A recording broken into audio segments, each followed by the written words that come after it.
Hi, it's Bruce. It's Sunday, September 22nd, 2013. Yesterday, Bill went off to start his journey to the West Coast to work on the revised version of Sideshow, which is going to open at the La Jolla Playhouse in November.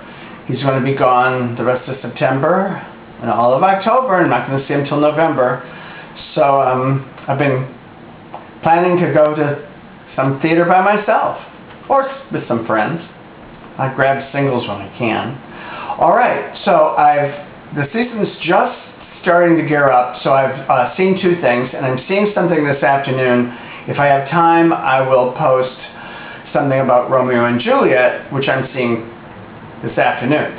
But for right now, I can highly recommend The Glass Menagerie at the Booth Theater. It's a revival. I saw a preview, but it had been done at ACT in Boston, and the reason I feel like I can highly recommend it is because it's like perfection. Cherry Jones is Amanda Wingfield. Zachary Quinto, he of Star Trek, An American Horror, and Heroes, the TV show of a while ago, fame. And Celia Keenan-Bolger as Laura. The reason I bought the ticket actually was because Cherry Jones is a great actress, but I really wanted to see Zachary Quinto on stage. I saw him in Angels in America, revival off Broadway a couple years ago, and he's a great film actor and he's a great stage actor. And I wasn't disappointed.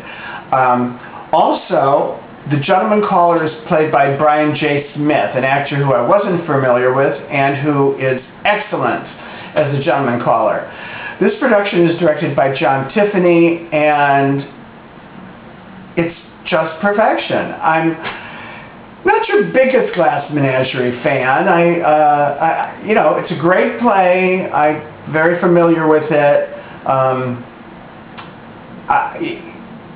It doesn't always like just rip my heart out and move me, but this version did. And Cherry Jones is a wonderful Amanda Wingfield. She really plays the mother in this, that holding on to her child. And Zachary plays Tom, but he's just busting to get out to a bar, and probably a gay bar. You can see the underpinnings of something in Tom that's Tennessee Williams based. The production is beautiful. It's surrounded by water, which reflects, and I don't know how they did this, but the set is on a platform, and like there's a table and chairs in the middle of the stage, and yet you can see it reflected in the pool. I kept thinking, I don't know how this happens. I'm not good at physics. But it was wonderful, and the lighting, the set, the direction, everything. Get tickets. It's a limited engagement at the Booth Theater. I don't think you'd be disappointed, and you get to see Zachary Quinto and Cherry Jones. Oh, by the way, Laura, Celia Keenan-Bolger, is wonderful. She's not always my favorite actress, but she has a great sensitivity in this, and it's just heartbreaking with her and the gentleman caller. Alright, so I also saw a preview of something I can't really quite recommend. Big Fish, the first big musical of the season, scored by Andrew Lippa. The book is by John August, who I believe authored the film Big Fish, which was directed by Tim Burton. One of my problems with Big Fish is that I never even cared for the film too much. And I love Tim Burton movies, but there's something in the film that just didn't grab me. It is about a father and a son who doesn't understand him, and a father who tells tall tales through his whole life, and I think it just doesn't quite work as a stage piece. Susan Stroman directed and choreographed it, and I see why, because there's giant set story pieces that she can bring to life on stage, and some of them work, but I find Big Fish sort of dislocated because he's telling these stories, and the son, who's played by Bobby Steggert, just doesn't connect with his father, unfortunately, till the end, of course, when the father's dying. Now, the one reason I could recommend this is Norbert Leo Butz is brilliant. He's just wonderful. And he really holds the stage. Kate Baldwin plays his long-suffering wife. She does her best. And Bobby Steggert has the best voice on stage, and he sings his numbers brilliantly. But you know, he sort of wanders around trying to figure out what his father did in life, and not till they sit down in the hospital room. And this is what's interesting, is I felt like not much through this whole show. And then he sits down in the hospital room with the dying father, and I like fall apart and cry for 10 minutes. So I guess it rang a bell in my memory of my father, who owned a gas station and he was a mechanic. My father was a mechanic, and I didn't connect with my father. So those feelings at the deathbed came back to me. But you've got a father and a son sitting next to each other while he's dying. I think the 2 hours before that really didn't draw me into it. Just the deathbed scene. Andrew Lippa wrote the score, and it's functional at best. There's nothing in it that really appealed to me, and I hate to be this negative about a show that's that big, and I think a lot of people may really enjoy it.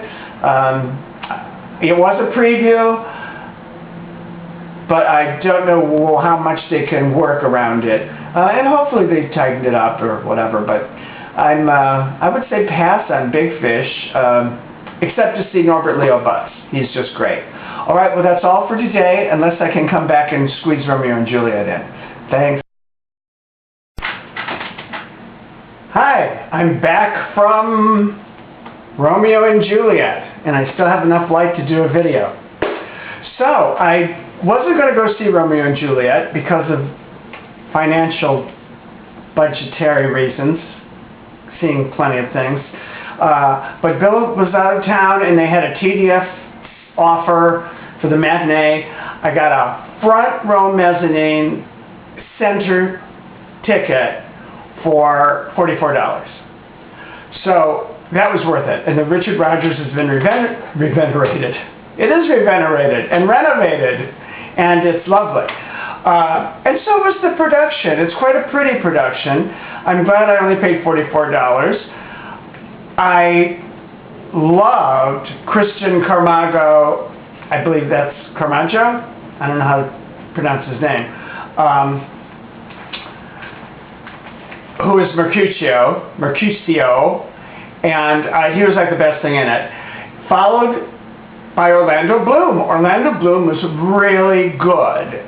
He looked great, and he makes a silly entrance on a motorcycle, but he's really great. And you know, the British just have that way of talking. Condola Rashad was okay as Juliet.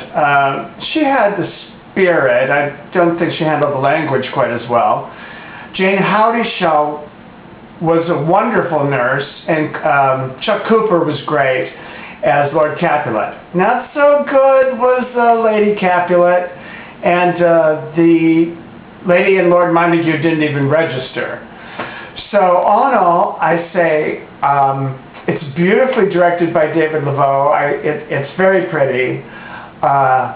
It's got fire, and it's minimalist, but it's a good, pretty picture. And it was kind of moving there at the end. And Orlando Bloom was wonderful.